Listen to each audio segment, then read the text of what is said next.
বেশি প্যানিক খাচ্ছে যারা, তারাই হতে পারে বেশি চাচ্ছে যে তেলটা ভরে রাখা। কিছু মানুষ হয়তো বেশি করে নেওয়ার জন্য এই তেলের ক্রাইসিসটা, মানে এটা বলবো কি কৃত্রিম সংকট যাকে বলে আর কি। যেহেতু 2 লিটার 4 লিটার তেল আমার ভরা লাগে, সেক্ষেত্রে আমার জন্য খুবই কষ্টকর এটা।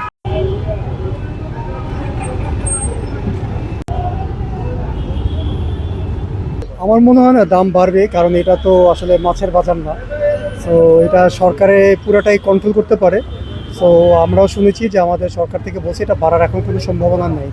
সো বাড়বে না, হ্যাঁ, বাট হ্যাঁ, মানুষ একটু প্যানিক খাচ্ছে বলেই এই মানুষ বেশি প্যানিক খাচ্ছে যারা, তারাই হতে পারে বেশি চাচ্ছে যে তেলটা ভরে রাখা। বাট নর্মালি যদি আমরা একটু নর্মালাইজ থাকি, আশা করি এরকম সমস্যা হবে না।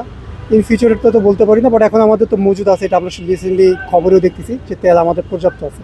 তো দেখা যাক কী হয়। এখন সবারই তেল শেষ হচ্ছে, তো লাইনটাও দিচ্ছে। কারণ আরেকটা রিজন হচ্ছে এখন তো লিমিটেশন দিচ্ছে। তো 2 লিটারের বেশি না দেওয়ার কারণে মানুষকে 2 দিন পর পরে আবার আসতে হচ্ছে, এমন হচ্ছে আর কি। দীর্ঘ সময় ধরে এই পাম্পে আপনি দাঁড়িয়ে আছেন তেল নেওয়ার জন্য, আসলে কতটুকু মানে ভোগান্তির মধ্যে আছেন? খুবই ভোগান্তির মধ্যে আছে। আমি নর্মালি তো অল্প করে তেল নিই, আমার যতটুকু চলার চলে, কিন্তু এই কিছু মানুষ আছে বেশি করে তেল নেওয়ার কারণে, মানে এক্সেস নেওয়ার তো দরকার নেই। আমি ঢাকা শহরে 2-3 লিটার তেল হলে আমার মনে হয় যে 2 দিন চলে যাবে, কিন্তু কিছু মানুষ আছে বেশি করে নেওয়ার জন্য এই তেলের ক্রাইসিসটা, মানে এটা বলবো কি কৃত্রিম সংকট যাকে বলে আর কি, এটা তৈরি করে ফেলছে।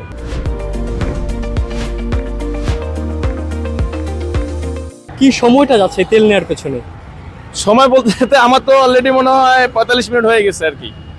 তো এর মধ্যে আমি অলরেডি চলে যেতে পারতাম আমার গন্তব্যে, কিন্তু এই যে আমার 1 ঘন্টা আর কি পিছিয়ে গেলাম আর কি।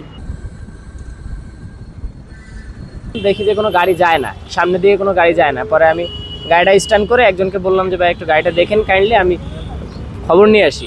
তো পরে হচ্ছে পাম্পে যে জিজ্ঞেস করলাম, বললো যে ভাই তেলের গাড়ি আসি না, আপনার তেল কোথা থেকে দিব। পরে একজন রাইডার হিসেবে মানে এটা কতটুকু সংকট বলে মনে করছেন? আমার জন্য এটা মনে হয় খুবই কষ্টকর। কারণ হচ্ছে আমাদের যে বিশেষ করে আমার গাড়িটা, পার্সোনালি আমার গাড়িটা আরটিআর, এটা খুবই কম যায়, মাইলেজটা কম যায় গাড়ি সমস্যার কারণে। সেই ক্ষেত্রে আমার দিনে 2 বার তেল ভরা লাগে, অর্থাৎ যেহেতু 2 লিটার 4 লিটার তেল আমার ভরা লাগে, সেক্ষেত্রে আমার জন্য খুবই কষ্টকর এটা।